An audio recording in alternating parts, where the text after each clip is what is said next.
Hey Dragon Slayers, today's video is about the complete guide to fasting introduction part 3. Don't forget to like and subscribe because it really helps the channel out. Let's get started.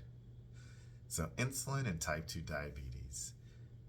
In Dr. Fong's work with type 2 diabetes, he realized that there was an inconsistency between the treatment of obesity and the treatment of type 2 diabetes, two problems that were closely linked. Reducing insulin may be effective in reducing obesity, but doctors like him were prescribing insulin as a cure-all treatment for diabetes, both types 1 and 2. Insulin clearly lowers blood sugars, but just as surely it causes weight gain.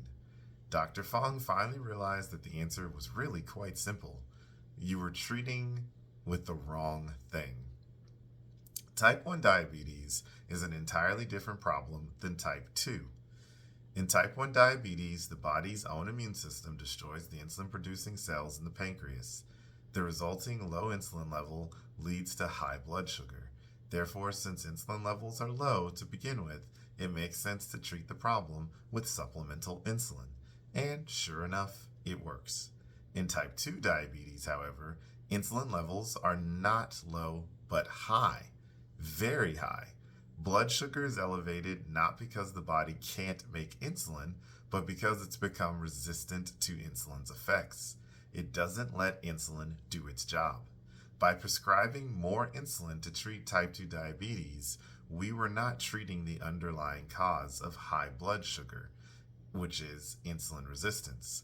That's why, over time, patients saw their type 2 diabetes get worse and require higher and progressively higher doses of medication. But what caused the high insulin resistance in the first place? That is the real question. After all, we didn't stand a chance of treating the underlying disease if we didn't know what caused it. As it turns out, insulin causes insulin resistance. The body responds to excessively high levels of any substance by developing a resistance to it. If you drink excessive alcohol, your body will develop resistance up to a point we often call this tolerance. If you take narcotics such as heroin, your body will develop resistance. If you use prescription sleep medications such as any type of benzodiazepines, your body will develop resistance. The same holds true for insulin. Excessive insulin causes obesity, and excessive insulin causes insulin resistance, which is the disease known as type 2 diabetes. With that understanding, the problem with how doctors treat type 2 diabetes became crystal clear. They were prescribing insulin to treat it when excessive insulin was the problem in the first place. Instinctively, most patients knew what the doctors were doing was wrong. They would say to people like Dr. Fong, "Doctor, you have always told me that weight loss is critical in the treatment of type 2 diabetes, yet you have prescribed me insulin, which has made me gain so much weight. How is that good for me?" Dr. Fong never thought about it deeply and didn't have a good answer for it. Now he knows why.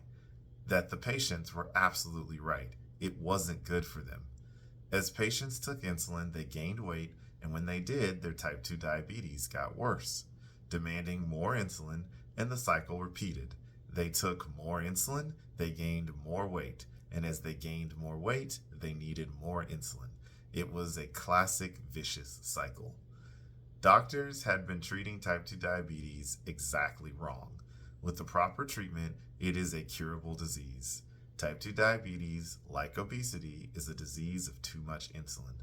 The treatment is to lower insulin, not raise it. Doctors were making things so much worse.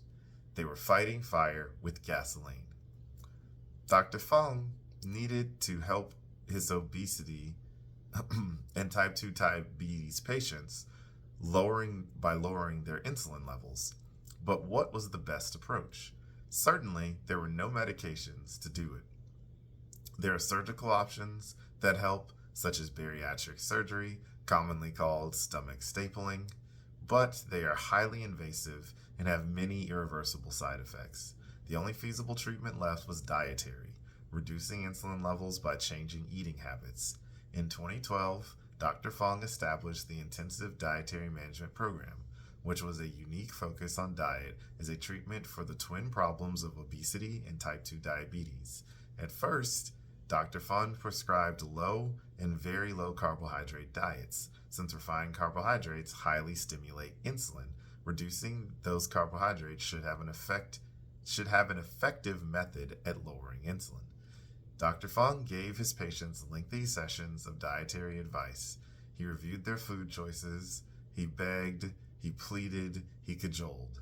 But the diets just didn't work. The advice seemed hard to follow. His patients had busy lives, and changing their dietary habits was difficult, especially since much of it ran to the contrary of the standard advice to eat low fat and low calorie. But Jason Fong just couldn't give up on them. Their health, and indeed their very lives, depended upon reducing their insulin levels. If they had trouble avoiding certain foods, then why not make it as simple as possible? They could simply eat nothing at all. The solution was, in a word, fasting. So that's what I've got for you guys today. Don't forget to like and subscribe because it really helps the channel out. And remember, guys, that together, you and I will slay the dreaded diabetes dragon.